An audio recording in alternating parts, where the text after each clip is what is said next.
ಏನ್ ಅಪೀಲ್ ಮಾಡ್ತೀರಿ ಲೋಕೇಶ್ವರ್ ಅವರೇ ಮತ್ತೊಮ್ಮೆ ಕೇಳ್ತಾ ಇದ್ರೆ? ನೋಡಿ, ಈಗ ನಾವು ಒಂದು ವಿಚಾರ ಅರ್ಥ ಮಾಡ್ಕೋಬೇಕು. ಕ್ರೀಡೆಯ ಮಹತ್ವನ ಎಷ್ಟು ದೊಡ್ಡದಾಗಿ ಇವತ್ತು ಪ್ರಪಂಚ ತಗೊಂಡಿದೆ ಮತ್ತು ಒಂದು ಒಲಿಂಪಿಕ್ ನಡೆಸೋದಕ್ಕೋಸ್ಕರ ಎಷ್ಟು ಕಿತ್ತಾಡ್ತಾರೆ, ನಮಗ್ ಕೊಡಿ ಅಂತ. ಯಾಕನ್ನೋದು ಅರ್ಥ ಆಗಿಲ್ಲ ಇವ್ರಿಗೆ.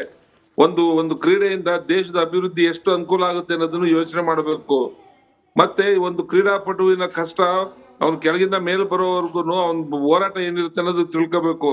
ಮತ್ತೆ ಅದನ್ನ ನಡೆಸ್ಕೊಡೋ ಅಸೋಸಿಯೇಷನ್ಸ್, ಈ ಅಸೋಸಿಯೇಷನ್ ಪರಿಸ್ಥಿತಿ ಏನಂತ ತಿಳ್ಕೋಬೇಕು. ಕಳೆದ 10 ವರ್ಷಗಳಿಂದ ₹1 ಸರ್ಕಾರ ಕೊಟ್ಟಿಲ್ಲ ನಮ್ಮ ಅಸೋಸಿಯೇಷನ್ಗೆ.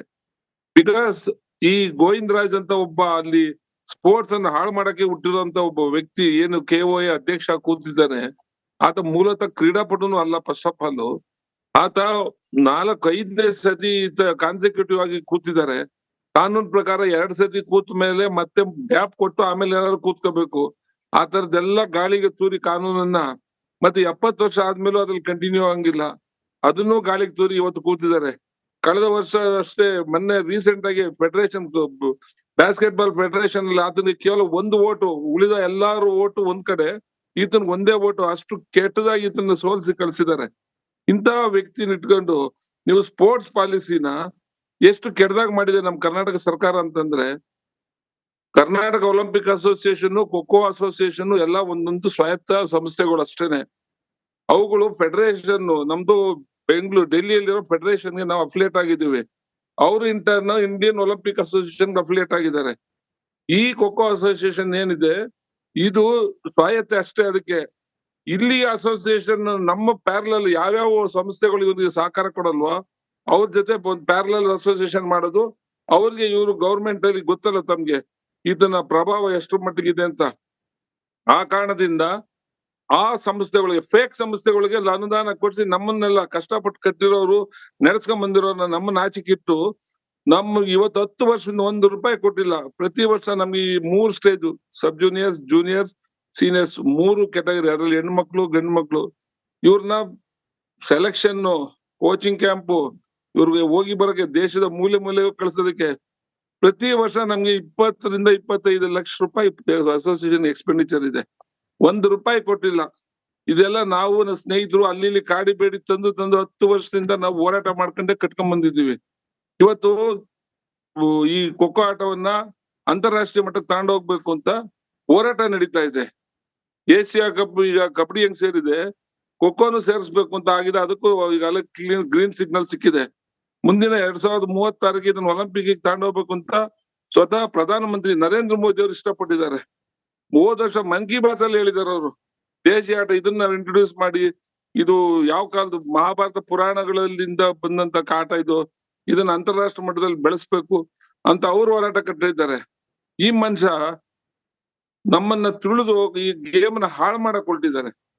ಈ ಪರಿಸ್ಥಿತಿಲಿ ಅವತ್ತು ನಮ್ಮ ಮಕ್ಕಳನ್ನ ನಮ್ಗೆ ಗೊತ್ತಿಲ್ಲದಂಗೆ ನಾವು ಅಸೋಸಿಯೇಷನ್ ತಿಳಿಸಿ ಅವ್ರು ಕರ್ಕೊಂಡು ಹೋಗ್ಬೇಕು. ಅವ್ರು ಯಾರು IAS ಲೋಕೇಶ್ವರ್, ಇದು ಮುಖ್ಯಮಂತ್ರಿಗಳ ಬಳಿಗೆ ಇದರ ಕರೆಕ್ಟ್ ಆದ ಚಿತ್ರಣ ಹೋಗ್ತಾ ಇಲ್ಲ ಅಂತ ಬೇಸರ ಇದೆ ನಿಮಗೆ? ಅಂದ್ರೆ ಮುಖ್ಯಮಂತ್ರಿಗಳು ಓಕೆ, ಅವರ ಗಮನಕ್ಕೆ ತಂದ್ರೆ ಆಗ್ಬಹುದು, ಬಟ್ ಅವರ ಬಳಿಗೆ ಹೋಗೋದಕ್ಕೆ ಬಿಡೋದಿಲ್ಲ ಅಲ್ವಾ ಕೆಲವರು? ನೀವು ಹೇಳಿದ್ದು ನನಗೆ ಇವ್ರ ತರ ಆಗ್ಬಿಡ್ತು. ಈ ನಮ್ಮ ಬಸವರಾಜ ಹೊರಟ್ಟಿ ಅವರು ಇದಾರಲ್ಲ, ಅವ್ರದ್ದೊಂದು ರೆಕಾರ್ಡ್ ಇದೆ, 8 ಬಾರಿ ಕನ್ಸಿಕ್ಯೂಟಿವ್ ಆಗಿ ಏನು MLC ಆಗಿರುವಂಥದ್ದು. ಅದು ಪಾಸಿಟಿವ್ ವೇ ನಾನು ಹೇಳ್ತಿರೋದು. ಇವರು ಯಾವ ಕಾರಣಕ್ಕೆ, ಯಾವ ಆಟ ಇದು ನಮಗೆ ಒಮ್ಮೊಮ್ಮೆ ಆಶ್ಚರ್ಯ ಆಗುತ್ತೆ. ಕೆಲವರು ಯಾವ್ಯಾವುದೋ ಹುದ್ದೆಗಳ ಅಧ್ಯಕ್ಷರಾಗಿರ್ತಾರೆ, ಅವ್ರಿಗೇನು ಗೊತ್ತಿರೋದಿಲ್ಲ. ರಾಷ್ಟ್ರ ಮಟ್ಟದಲ್ಲಿ ಕೂಡ ಅವ್ರ ಕ್ರೀಡೆನೇ ಗೊತ್ತಿರೋದಿಲ್ಲ, ಅವರಾದ್ರೆ ಅಧ್ಯಕ್ಷರು ಏನ್ ಮಾಡಬಲ್ರು ಅವರು? ಇವರು ನನ್ಗೆ ಆಶ್ಚರ್ಯ ಆಗೋದು, ಗೋವಿಂದರಾಜು ಓಕೆ ಎಲ್ಲ ನೋಡ್ಕೋತಾರೆ, ಮತ್ತು ಆಯ್ತಪ್ಪ, ಅದಕ್ಕೆ ಇಷ್ಟೊಂದು ಅದ್ಭುತವಾದಂಥ ಇದನ್ನು ಅವಕಾಶ ನೀವು ಮಾಡಿದ ಲಾಭ ಆದ್ರೆ ಏನು ಅಂತ ಕೇಳಬೇಕಲ್ಲ. ಕ್ರೀಡಾಪಟುಗಳಿಗೆ ನಿಮ್ಮಿಂದ ಏನು ಲಾಭ ಆಯಿತು, ಏನು ಅನುದಾನ ತಂದ್ರಿ ಸ್ಪೆಷಲು, ಏನಾದರೂ ಮಾಡಿದ್ರಾ ಅಂತಾರಾಷ್ಟ್ರೀಯ ಮಟ್ಟ? ಇಲ್ಲ, ನಮ್ಮ ಸ್ಪೋರ್ಟ್ಸ್ಗೆ ಸ್ಪೆಷಲ್ ಎಂಥದ್ದು ಇಲ್ಲ. ನಾನೇ 1-2-3 ಸ್ಟೋರಿ ಮಾಡಿದ್ದೀನಿ, ನಾನೇ ದುಡ್ಡು ಕಲೆಕ್ಟ್ ಮಾಡಿ ಕೆಲವ್ರನ್ನ ಕಳಿಸಿದ್ದೀನಿ. ಇಲ್ಲ, ನಿಮ್ಗೆ ಅದೆಲ್ಲ ನಿಮ್ಗೆ ಗೊತ್ತಿದೆ. ನೀವು ಜಯಪ್ರಕಾಶ್ ಅವ್ರೆ, ನಿಮ್ಗೂ ಸ್ವತಃ ಅನುಭವ ಆಗಿದೆ. ಇವತ್ತು ನಮ್ಮ ಪರಿಸ್ಥಿತಿಯಲ್ಲಿ ಹೆಂಗೆ ನಾವು ಈ ಮಕ್ಕಳನ್ನ ಕಾಪಾಡ್ತೀವಿ, ಅದು ಖೋಖೋ, ಕಬಡ್ಡಿ ಇಂಥವೆಲ್ಲ ಸಾಮಾನ್ಯ ಕುಟುಂಬದಿಂದ ಬರೋ ಮಕ್ಕಳೇ ಬರೋದು ಆಟ ಆಡೋದಕ್ಕೆ. ಯಾರು ರಿಚ್ ಪೀಪಲ್ಗಳು ಬರೋದಿಲ್ಲ. ಒಂದು ಚಡ್ಡಿ ಇದ್ರೆ ಬನ್ನಿನೆಲ್ಲ, ಬನ್ನಿ ಚಡ್ಡಿ ಇರಲ್ಲ. ಈ ಪರಿಸ್ಥಿತಿ ಮಕ್ಕಳನ್ನ ನಾವಿತ್ತು ಅಂತಾರಾಷ್ಟ್ರೀಯ ಮಟ್ಟದಲ್ಲಿ ವರ್ಲ್ಡ್ ಕಪ್ ಗೆಲ್ಲೋ ಮಟ್ಟದಲ್ಲಿ ತಗೊಂಡೋಗಿ ನಿಲ್ಸ್ಬೇಕಾದ್ರೆ ಎಷ್ಟು ಹೋರಾಟ ಆಗಿರುತ್ತೆ ಎಲ್ಲರಿಗೂ, ಅದನ್ನ ಯೋಚನೆ. ನಿನ್ನೆ ಸಿಎಂ ಹತ್ರ ಕರ್ಕೊಂಡು ಹೋಗಕ್ ಮೊದ್ಲು ನಮ್ಗೆ ಅಸೋಸಿಯೇಷನ್ಗೂ ಮಾಹಿತಿ ಕೊಟ್ಟಿಲ್ಲ ಇವರು.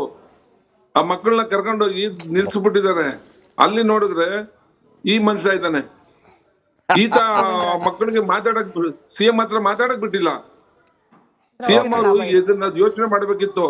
10 ನಿಮಿಷ ಮಕ್ಕಳನ್ನ ಕುಂಡಿಸ್ಕೊಂಡು ಅವ್ರಿಗೊಂದು ಲೋಟ ಕಾಫಿನ ಟೀನ ಕೊಟ್ಟು ಏನು ನಿಮ್ಮ ಅಚೀವ್ಮೆಂಟ್, ನಿಮ್ಮ ಕಷ್ಟ ಸುಖ ಏನು ಅಂತ ಒಂದೆರಡು ಮಾತು ಕೇಳೋಂಥದ್ದು ಅಂತೂ ಮಾಡ್ಲೇಬೇಕಿತ್ತು ಅವರು. ಅಲ್ಲ, ಖಂಡಿತವಾಗ್ಲೂ ಸರ್. ಈಗ ನಾವೆಷ್ಟೇ ಟೀಕೆ ಟಿಪ್ಪಣಿ ಮಾಡಲಿ, ನರೇಂದ್ರ ಮೋದಿ ಅವರು ರಾಜಕೀಯವಾಗಿ ಜನಗಳು ಎಷ್ಟೇ ಟೀಕೆ ಟಿಪ್ಪಣಿ ಮಾಡಲಿ ಸರ್, ಅವರನ್ನು ಕರೆದು ಕೂತ್ಕೊಂಡು ಮಾತಾಡಿಸಿ, ಇವನ್ ಸೋತಾಗ, ವರ್ಲ್ಡ್ ಕಪ್ ಸೋತಾಗ ಹತ್ತಿರಕ್ಕೆ ಬಂದು ಕೆನ್ನೆ ತಟ್ಟಿ ಏನಾಗಲ್ಲ ಕಂಡ್ರು ಅಂತ ಅಂದ್ಬಿಟ್ಟು, ಆಮೇಲೆ ನಾವು ಆ ಚಂದ್ರಯಾನ ಸಂದರ್ಭದಲ್ಲಿ ಇದಾದಾಗ ಬಂದು ಮಾತಾಡಿಸಿ ಕೂತ್ಕೊಂಡು ಆ ಬೂಸ್ಟಿಂಗ್ ಹೆಂಗಿರುತ್ತೆ ಗೊತ್ತಾ ಸರ್. ಒಬ್ಬ ಹೇಳ್ದಾಗೆ ಬಿಡ್ರೋ, ನಾನಿದ್ದು ನಿಮ್ಗೇನ್ರ ಬೇಕು ನಾನು ಕೊಡ್ತೀನಿ. ಸಿಎಂ ಆಮೇಲೆ ಸಿಎಂಗೆ ಸ್ಪೋರ್ಟ್ಸ್ ಮೇಲೆ ಇದೆ.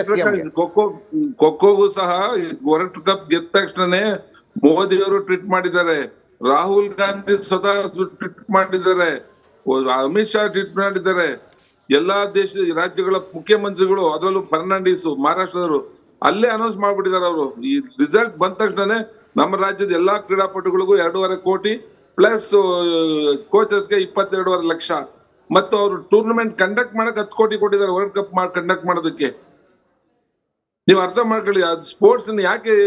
ಈಗ ನಾನು ಇದಕ್ಕೆ ಒಂದು ಟೈಟ್ಲ್ ಹಾಕಿದ್ದೀನಿ ಸರ್, ಆಟ ನಮ್ದು ಫೋಟೋ ನಿಮ್ದು ಅಂತ.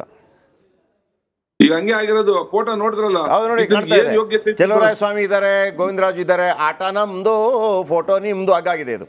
ನಾನು ಗೌತಮ್ ಹತ್ರ ಮಾತಾಡ್ತೀನಿ.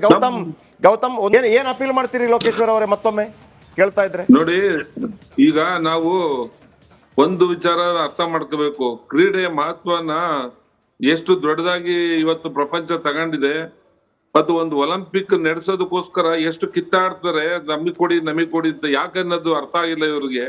ಒಂದು ಕ್ರೀಡೆಯಿಂದ ದೇಶದ ಅಭಿವೃದ್ಧಿ ಎಷ್ಟು ಅನುಕೂಲ ಆಗುತ್ತೆ ಅನ್ನೋದನ್ನು ಯೋಚನೆ ಮಾಡಬೇಕು. ಮತ್ತೆ ಒಂದು ಕ್ರೀಡಾಪಟುವಿನ ಕಷ್ಟ ಅವ್ನ ಕೆಳಗಿಂದ ಮೇಲೆ ಬರೋವರೆಗೂ ಅವ್ನ ಹೋರಾಟ ಏನಿರುತ್ತೆ ಅನ್ನೋದು ತಿಳ್ಕೋಬೇಕು. ಮತ್ತೆ ಅದನ್ನ ನಡೆಸ್ಕೊಡೋ ಅಸೋಸಿಯೇಷನ್ಸ್, ಈ ಅಸೋಸಿಯೇಷನ್ ಪರಿಸ್ಥಿತಿ ಏನಂತ ತಿಳ್ಕೋಬೇಕು. ಕಳೆದ 10 ವರ್ಷಗಳಿಂದ 1 ರೂಪಾಯಿ ಸರ್ಕಾರ ಕೊಟ್ಟಿಲ್ಲ ನಮ್ಮ ಅಸೋಸಿಯೇಷನ್ಗೆ. ಬಿಕಾಸ್ ಈ ಗೋವಿಂದರಾಜ್ ಅಂತ ಒಬ್ಬ ಅಲ್ಲಿ ಸ್ಪೋರ್ಟ್ಸ್ ಅನ್ನು ಹಾಳು ಮಾಡಕ್ಕೆ ಹುಟ್ಟಿರುವಂತ ಒಬ್ಬ ವ್ಯಕ್ತಿ ಏನು KOA ಅಧ್ಯಕ್ಷ ಕೂತಿದ್ದಾನೆ, ಆತ ಮೂಲತಃ ಕ್ರೀಡಾಪಟುನು ಅಲ್ಲ. ಫಸ್ಟ್ ಆಫ್ ಆಲ್ ಆತ 4-5ನೇ ಸತಿ ಕಾನ್ಸಿಕ್ಯೂಟಿವ್ ಆಗಿ ಕೂತಿದ್ದಾರೆ. ಕಾನೂನು ಪ್ರಕಾರ 2 ಸತಿ ಕೂತ ಮೇಲೆ ಮತ್ತೆ ಗ್ಯಾಪ್ ಕೊಟ್ಟು ಆಮೇಲೆ ಏನಾದ್ರು ಕೂತ್ಕೋಬೇಕು. ಆ ತರದ್ದೆಲ್ಲ ಗಾಳಿಗೆ ತೂರಿ ಕಾನೂನನ್ನ, ಮತ್ತೆ 70 ವರ್ಷ ಆದ್ಮೇಲೂ ಅದ್ರಲ್ಲಿ ಕಂಟಿನ್ಯೂ ಆಗಂಗಿಲ್ಲ, ಅದನ್ನು ಗಾಳಿಗೆ ತೂರಿ ಇವತ್ತು ಕೂತಿದ್ದಾರೆ. ಕಳೆದ ವರ್ಷ ಅಷ್ಟೇ ಮೊನ್ನೆ ರೀಸೆಂಟ್ ಆಗಿ ಫೆಡರೇಷನ್, ಬಾಸ್ಕೆಟ್ಬಾಲ್ ಫೆಡರೇಷನ್ ಅಲ್ಲಿ ಆತನಿಗೆ ಕೇವಲ 1 ಓಟು, ಉಳಿದ ಎಲ್ಲಾರು ಓಟು ಒಂದ್ ಕಡೆ, ಈತನ್ 1 ಓಟು. ಅಷ್ಟು ಕೆಟ್ಟದಾಗಿ ಈತನ ಸೋಲ್ಸಿ ಕಳ್ಸಿದ್ದಾರೆ. ಇಂತಹ ವ್ಯಕ್ತಿನ ಇಟ್ಕೊಂಡು ನೀವು ಸ್ಪೋರ್ಟ್ಸ್ ಪಾಲಿಸಿನ ಎಷ್ಟು ಕೆಟ್ಟದಾಗ ಮಾಡಿದೆ ನಮ್ ಕರ್ನಾಟಕ ಸರ್ಕಾರ ಅಂತಂದ್ರೆ, Karnataka Olympic association, kho kho association ಎಲ್ಲ ಒಂದೊಂದು ಸ್ವಾಯತ್ತ ಸಂಸ್ಥೆಗಳು ಅಷ್ಟೇನೆ. ಅವುಗಳು ಫೆಡರೇಷನ್, ನಮ್ದು ಡೆಲ್ಲಿಯಲ್ಲಿರೋ ಫೆಡರೇಷನ್ಗೆ ನಾವು ಅಫಿಲಿಯೇಟ್ ಆಗಿದ್ದೀವಿ. ಅವರು ಇಂಡಿಯನ್ ಒಲಿಂಪಿಕ್ ಅಸೋಸಿಯೇಷನ್ ಅಫಿಲಿಯೇಟ್ ಆಗಿದ್ದಾರೆ. ಈ ಖೋಖೋ ಅಸೋಸಿಯೇಷನ್ ಏನಿದೆ ಇದು ಸ್ವಾಯತ್ತೆ ಅಷ್ಟೇ. ಅದಕ್ಕೆ ಇಲ್ಲಿ ಅಸೋಸಿಯೇಷನ್ ನಮ್ಮ ಪ್ಯಾರಲಲ್ ಯಾವ್ಯಾವ ಸಂಸ್ಥೆಗಳು ಇವ್ರಿಗೆ ಸಹಕಾರ ಕೊಡಲ್ವಾ, ಅವ್ರ ಜೊತೆ ಒಂದು ಪ್ಯಾರಲಲ್ ಅಸೋಸಿಯೇಷನ್ ಮಾಡೋದು. ಅವ್ರಿಗೆ ಇವರು ಗೌರ್ಮೆಂಟ್ ಅಲ್ಲಿ ಗೊತ್ತಲ್ಲ ತಮ್ಗೆ ಇದನ್ನ ಪ್ರಭಾವ ಎಷ್ಟು ಮಟ್ಟಿಗಿದೆ ಅಂತ.